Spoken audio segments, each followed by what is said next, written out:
Welcome to Horizon Hotel Romblon. So, dito kami mag-stay for 3 nights habang kami ay nandito sa Romblon. Upon entering, dito pa lang sa lobby, ginreet na kami ng staff. And then, check-in. At nag-ikot-ikot muna ako dito sa loob ng hotel. Yung kanilang cafe, located at the ground floor. Meron din silang function room sa second floor na pinuntahan ko kasi dito kami magdi-dinner. Napakaluwag ng place na ito at pwede sa special occasions. Ang chandelier pa lang balita ko millions worth na. Meron silang gym at meron din silang spa dito. At syempre pa ang napakaganda nilang pool na makikita mo ang kagandahan ng Romblon. Ano pa ba yung masasabi ko? Breathtaking landscape and pristine shores of Romblon ang makikita mo dito. Meron din silang bar at the second floor. Eto na nga ang view na makikita mo pag nasa roof deck ka. And now, punta naman tayo sa room ko. Upon entering, napansin ko kagad napakaluwag ng room nila compared sa other hotels. So, meron 2 bed, isang queen size ba ito at isang single bed. At puntahan natin ang kanilang bathroom with a view. And after that, syempre ang balkonahe naman. Breathtaking view ng mountains, windmill, at ang karagatan ang sumalubong sa akin. Pero syempre pa, magtatanong pa rin tayo. Hi guys, good evening actually. So I'm here right now at the Horizon Resort Romblon. So here with me is MJ Rehente. Siya yung ating operations manager. So we'll talk about, kasi nakaikot na ako kanina and grabe yung, kung makikita nyo naman sa likod ko, diba? Sobrang ganda nung view. And actually, maganda rin yung room namin. So, naikot ko na. Meron silang gym, meron silang spa, tapos may pool, and we're going to talk more about Horizon sa mga katanungan natin kay MJ. So, MJ, for a start, kailan nag-start yung Horizon? Bali, ang Horizon Hotel Romblon, we opened last December 15 lang po. December 15 lang? Okay. So far naman, how's the journey, kumbaga, from December 15 until now? So, kumusta naman ang, sabi natin, yung visitors, clients, customers? Ang kagandahan kasi ma'am dito sa Horizon Hotel Romblon po, this is the first hotel na masasabi ko dito sa Romblon po.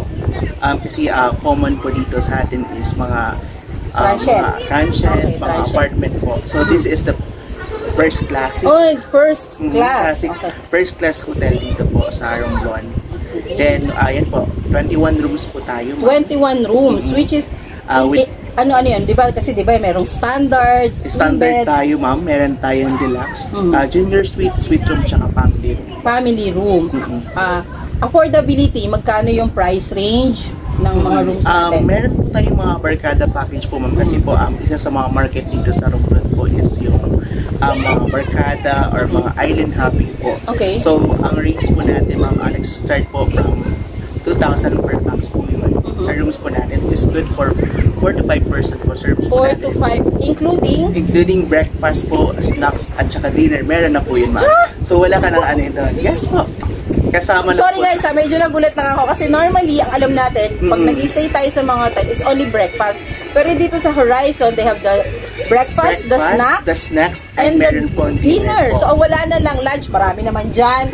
So, o kaya mag-alakart na lang kayo dito, yes, diba? At kung mag-alakart po ay ma'am, abot kamay po yung price po natin. Diba? So, nag-range lang po tayo, ma'am, ng around 200 pesos up to 500 pesos po. So, lahat po yun is mga local products po dito sa Romblon po.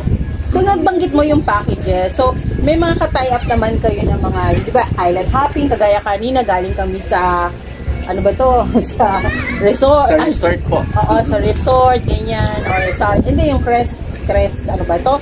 Sorry naman. Cresta de Gallo po. Oo, Cresta de Gallo. So, galing kami doon. So, may contact din kayong ganon. Supposed to be, ma'am, meron talaga tayo na in-house po. May so, kami na yun. Sila na kayo na mismo.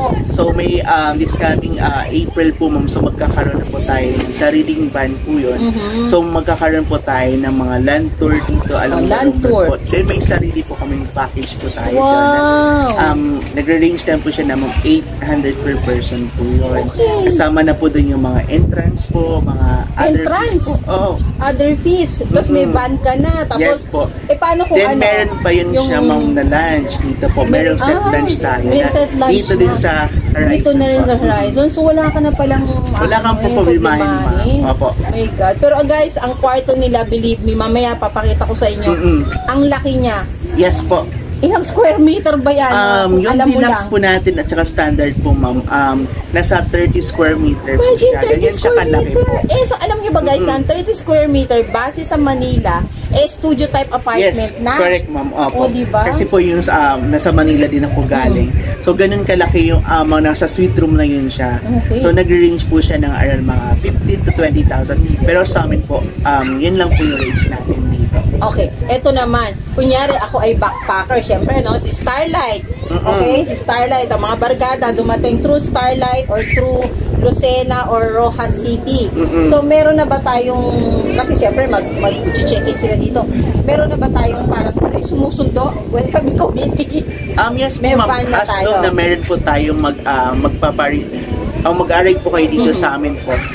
As long mag-arrange po kayo ng transfer, sinusundo po natin sir. Eto ba may fee? Yes po ma'am, nag-range lang po siya na around 100 pesos po. Kung van po yun siya ma'am. Van na, at least kasi diba, may mga gamit tayo guys. Kung magta-tricycle tayo, yes po. siguro nga mas mura, pero hindi rin. I don't think that. Tapos, once down na ano naman po ma'am, meron tayong chariot po. Nasa 50 pesos per box lang po yun. Wait lang, may chariot kami. Okay, what's chariot? Ang chariot po ma'am ko sa ano po natin, tricycle po yun siya. Imagine guys, tricycle sa Manila here, it's chariot.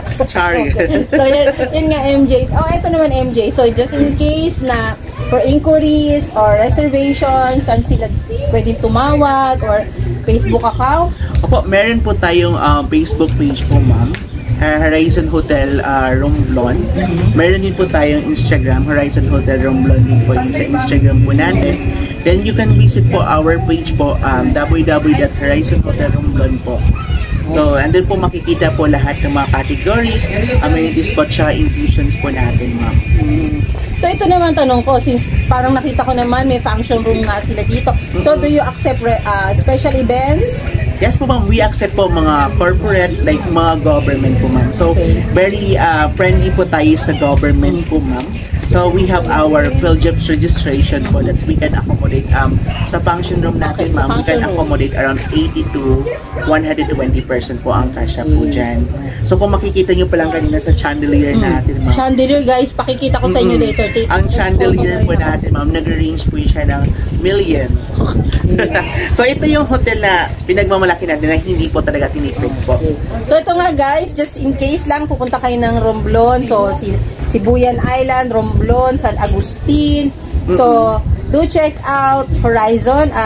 Any other details? Other details po ma'am, you can access po dito sa Romblon. Pwede po tayo galing Aklan. Tapos Aklan going to Ojongan, Ojongan going to Romblon naman po. Tapos kung Rojas City po tayo, ma'am, Rojas City direct na po sa Romblon, or pwede din po Batangas going to Romblon po, or Lucena going to Romblon din po. Vice versa po yan siya. Okay. So yun nga guys, kung kayo ay magsi-circuit within the area, definitely you have to check Romblon, Sibuyan Island, San Agustin. So, ayan nga. So, just in case lang, ito nga, punta na kayo dito sa Horizon Hotel. So, definitely, MJ and the staff will welcome you with loving arms. With a humble heart. Humble heart. With a beauty. Okay guys, once again, this is Mamila and do check out my next YouTube at kung saan naman tayo pupunta. Bye!